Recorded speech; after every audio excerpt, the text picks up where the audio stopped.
एक बार एक किसान अपने खेत पर काम कर रहा था। उसके खेत के अंदर कांटों की झाड़ियां हो गई थी।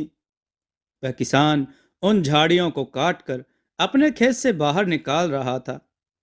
झाड़ियां इतनी गहरी हो गई थीं कि पता ही नहीं चल रहा था कि कहां से काट कर झाड़ियों को बाहर निकाला जाए।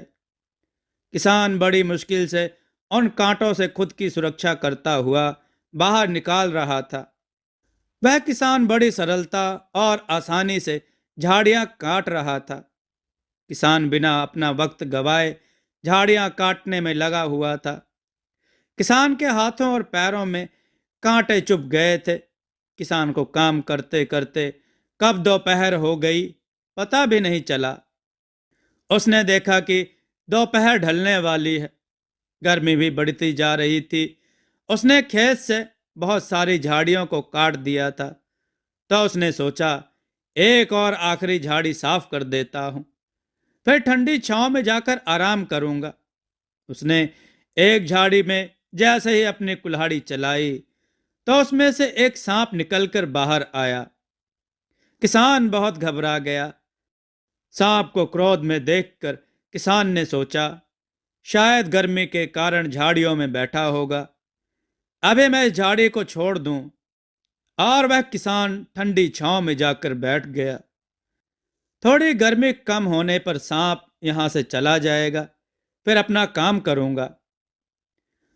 मौसम थोड़ा ठंडा हुआ और वह किसान फिर अपना काम करने के लिए चला गया। लेकिन वह सांप वहां से नहीं गया, वहीं पर बैठा रहा। किसान ने जब दोबारा अपनी कुल्हाड़ी उस झाड़ी में चलाई तो वह सांप फिर बाहर आया और अपना फन ऊंचा करके किसान को डराने लगा। सांप अब पहले से भी ज्यादा क्रोध में था। किसान बहुत डर गया। उसे लगा कि शायद यह सांप यहां से नहीं जाएगा। तो किसान ने अपनी कुल्हाड़ी उसी झाड़ी में छोड़ दी और तुरंत वहां से दूर चला गया। किसान फिर से वहीं जाकर ठंडी छांव में बैठ गया और सोचने लगा कि सांप तो वहां से जाने का नाम ही नहीं ले रहा है। किसान थोड़ी देर और आराम करने के बाद फिर वहां जाता है तो देखता है कि सांप अभी भी वहीं पर है। सांप अभी बहुत क्रोध में है। यहां से जाने में ही फायदा है, यह सोचकर किसान अपने घर चला गया। किसान बहुत घबराया हुआ था तो उसे पूरी रात नींद नहीं आई। उसके परिवार वालों ने भी उससे कई बार पूछा, किंतु किसान बात को टाल देता था। किसान उस कुल्हाड़ी को वहीं झाड़ी में छोड़ आया था। तो उसी रात जब सांप उस झाड़ी में घूम रहा था तो उसका शरीर उस धारदार कुल्हाड़ी से टच हो गया, जिसके कारण वह पूरी तरह जख्मी हो गया था। उसे वह कुल्हाड़ी अपनी दुश्मन लगी थी। तो उसने उसे डसने की कोशिश की तो कुल्हाड़ी की धार से उसका मुंह दो भागों में बट गया। मुंह से खून निकलने लगा और थोड़ी देर तड़पता हुआ वह वहीं पर मर गया। कुल्हाड़ी भी पूरी तरह सांप के खून में गड़ी हुई थी।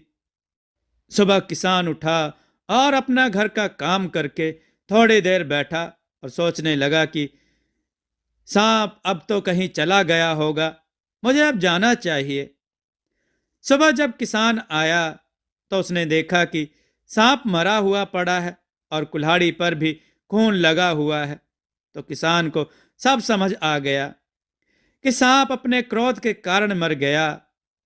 वह इस कुल्हाड़ी को अपना दुश्मन समझ रहा होगा और अपना क्रोध इस पर निकालने के लिए धारदार कुल्हाड़ी से लिपट गया होगा, जिससे इसका शरीर पूरी तरह कट गया और मुंह के भी दो भाग हो गए। इस कहानी से हमें यह सीख मिलती है कि क्रोध ही इंसान के विनाश का कारण बनता है। इसलिए संयम से काम करें, अपनी गलती का दोष किसी दूसरे पर ना डालें। क्रोध में किया गया हर काम उल्टा हम ही पर भारी पड़ जाता है।